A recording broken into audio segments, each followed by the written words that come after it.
दोस्तों, मंगल ग्रह पर जाने वाली स्पेसएक्स की स्टारशिप 2026 में उड़ान भरने वाली है। और अगर आप भी मार्स पर जाना चाहते हो तो जल्दी से टिकट बुक करवा लो, जिसकी बाय द वे कीमत पता है कितनी होगी? इस गाड़ी से भी कम। झूठ बोल रहा है।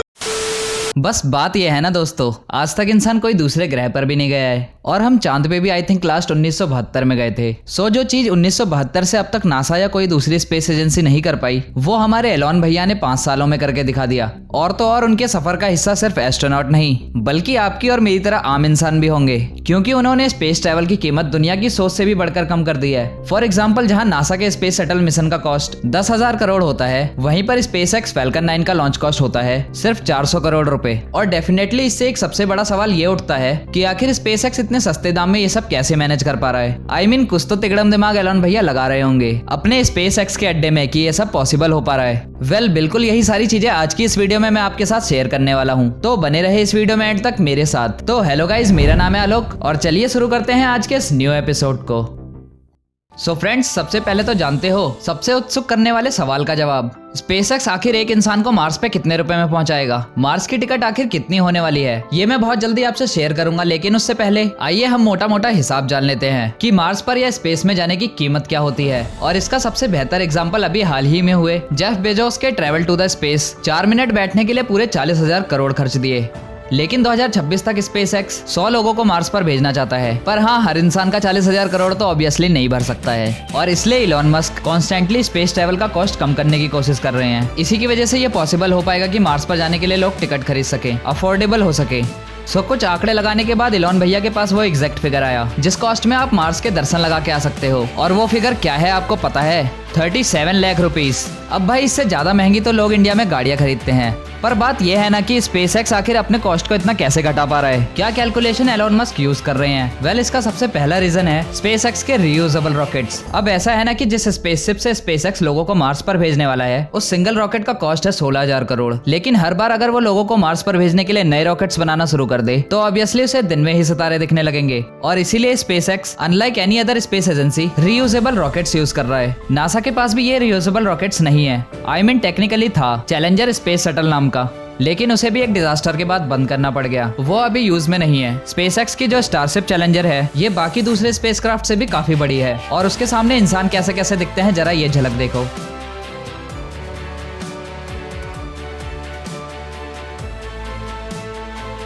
लेकिन सिर्फ इसकी हाइट की खासियत नहीं है, बल्कि ये स्पेस से फॉसिल फ्यूल पे नहीं चलती है बल्कि बैटरीज पर ऑपरेट होती हैं। और इसके पीछे का कारण ऑब्वियसली ये है कि इलॉन मस्क इलेक्ट्रिक कार की तरह इलेक्ट्रिक रॉकेट बनाना चाहते हैं, क्योंकि वो अपने द्वारा होने वाले कार्बन एमिशन को कम से कम रखना चाहते हैं। और अगर आप सोच रहे हो कि कार्बन एमिशन क्या है, तो बेसिकली कार्बन एमिशन का मतलब होता है धुआं जो व्हीकल और फैक्ट्रीज हमारे एटमॉस्फेयर में छोड़ते हैं, फॉसिल फ्यूल यानी कि पेट्रोल, कोल, डीजल, ये सबको बर्न करके। और इसी के कारण तो ग्लोबल वार्मिंग हो रहा है। हमारी लंग्स की जो हेल्थ है वो खराब होती है और दुनिया भर के डिजीजेस होते हैं। हर साल दुनिया में गर्मी बढ़ती जा रही है। कितने सारे प्रजातियों के पेड़ पौधे डिस्ट्रॉय हो रहे हैं जस्ट बिकॉज हर साल हम 4300 करोड़ टन जितना कार्बन डाइऑक्साइड प्रोड्यूस करते हैं। और इस गंभीर समस्या के बारे में इलॉन मस्क ने कई दफा बताया है, और यहाँ तक कि उन्होंने कार्बन कैप्चर कंपटीशन भी ऑर्गेनाइज किया था, जहाँ पर $100 मिलियन के प्राइस के लिए उन्होंने लोगों को ऐसे डिवाइसेस बनाने के लिए कहा जो कार्बन एमिशन को कैप्चर करके रखते हैं। सो फ्रेंड्स, अब हम बढ़ते हैं अगले पॉइंट की ओर, जिसे कहते हैं वर्टिकल इंटीग्रेशन। अब ज्यादातर स्पेस एजेंसी अपने रॉकेट के पार्ट्स और कंपोनेंट्स अलग अलग कंपनीज और कॉन्ट्रैक्टर के थ्रू खरीदती है या बनवाती है। लाइक फॉर एग्जांपल, नासा के शटल को ले लो, उस पर लगा हुआ ऑर्बिटर रॉकवेल कंपनी का है। इसके एक्सटर्नल टैंक्स को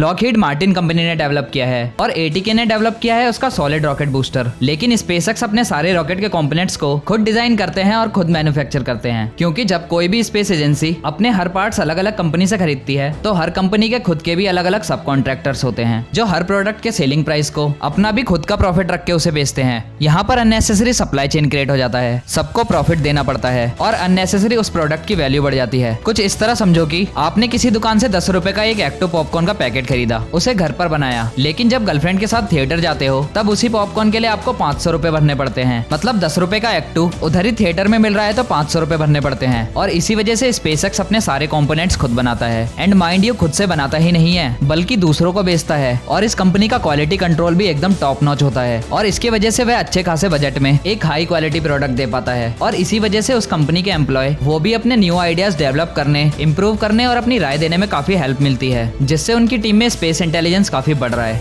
और थर्ड रीजन है ह्यूमन ट्रांसफर मेथड। भले ही स्पेसएक्स 2026 तक इंसानों को मार्स पर भेज दे, लेकिन पैसे बचाने के लिए उनको हर लॉन्च के बीच में 26 महीने तक रुकना पड़ेगा, क्योंकि हर 26 महीने में ही अर्थ मार्स के उतना करीब होता है कि बिना ज्यादा फ्यूल यूज किए स्पेसशिप को आप मार्स तक आसानी से पहुंचा सकते हो। एंड आई नो मैंने कहा था कि इसमें टेस्ला की बैटरी यूज होती है, लेकिन ये पूरी तरीके से बैटरी पर रिलाय नहीं करता है। बेसिकली ये ऐसे फ्यूल यूज करता है जो लिक्विड ऑक्सीजन और मीथेन का मिक्सचर है, और ये नॉर्मल फॉसिल फ्यूल से काफी चीप रिसोर्स है और कंपैरेटिवली एनवायरमेंट फ्रेंडली भी है। लेकिन बात यह है ना कि इसे भी ज्यादा क्वांटिटी में यूज करना उतना किफायती नहीं है, इसीलिए फ्यूल बचाने के लिए स्पेसएक्स यूज करेगा ह्यूमन ट्रांसफर मेथड, जिसका नाम एक जर्मन इंजीनियर वॉल्टर होमन के नाम पे रखा गया है। तो बेसिकली इस मेथड के अनुसार हर 26 महीने में अर्थ की पोजीशन इस तरह होती है कि इसके अपोजिट साइड पर सन होता है और दूसरी साइड पर मार्स होता है, और इस पोजीशन में अर्थ मार्स के सबसे करीब भी होता है। लेकिन उस पोजीशन पे रॉकेट्स को लॉन्च करना सही नहीं है, क्योंकि जैसे हम सभी ये जानते हैं कि अर्थ और मार्स दोनों कॉन्स्टेंटली सन के इर्द गिर्द घूम रहे होते हैं। तो अगर इस पॉइंट पर तुमने सीधा रॉकेट को लॉन्च कर दिया तो रॉकेट मार्स तक पहुंचने से पहले ही मार्स अपनी जगह से आगे बढ़ जाएगा, और इसीलिए मार्स जब अर्थ से एग्जैक्टली 44.4 डिग्री के एंगल में होता है तब रॉकेट को लॉन्च किया जाता है, और वो रॉकेट अपना खुद का एक ऑर्बिट क्रिएट करता है और कुछ इस तरह से मार्स तक पहुंचता है, जैसा कि आप इलस्ट्रेशन में देख सकते हो। और ये मेथड मार्स तक पहुंचने का सबसे ज्यादा फ्यूल एफिशिएंट तरीका है, और है ना ये एक जीनियस आइडिया। फाइनली अब जानते हैं कि आखिर स्पेसएक्स लोगों को मार्स पर कैसे भेजेंगे ह्यूमन ट्रांसफर मेथड के हिसाब से। वेल, स्टारशिप को स्पेसएक्स के हैवी बूस्टर से पावर करके मार्स पर भेजा जाने वाला है, लेकिन अभी भी वो अपने डेवलपमेंट स्टेज में है, और अमेरिका के टेक्सास स्टेट में उसके प्रोटोटाइप्स यानी कि उसके वर्जन पर काफी सारे टेस्ट जारी है। पर चलो मान लीजिए कि अगर स्टारशिप तैयार हो गया, लेकिन स्टारशिप तैयार होने के बाद मार्स तक का सफर आखिर कैसे होगा? वेल, स्पेसशिप लॉन्च होने के बाद स्पेस में पहुंचते ही स्पेसशिप का स्टेज सेपरेशन शुरू हो जाएगा, और रॉकेट तभी अर्थ से 35,786 किलोमीटर की दूरी पर एक पार्किंग ऑर्बिट में घूमती रहेगी, और उस दौरान अर्थ पर आए हुए बूस्टर में फ्यूल भरा जाएगा और उसे फिर से एक बार पार्किंग ऑर्बिट में लॉन्च कर दिया जाएगा। यहाँ पर पहुंचकर वो फ्यूल टैंक रॉकेट से अटैच हो जाएगा और फिर वो बढ़ जाएगा मार्स की ओर। लेकिन अब जैसे ही वो मार्स के पास पहुंचेगा, मार्स का ग्रेविटेशनल पुल उस रॉकेट को अपनी सतह पर खींचने लगेगा, और फिर सतह पर खींचे जाने वाला रॉकेट मार्स के गर्म एटमॉस्फेयर और अपनी स्पीड के कारण आग की लपटों से घिर जाएगा, लेकिन उसकी हीट रेजिस्टेंट बॉडी उसे प्रोटेक्ट करेगी जलने से।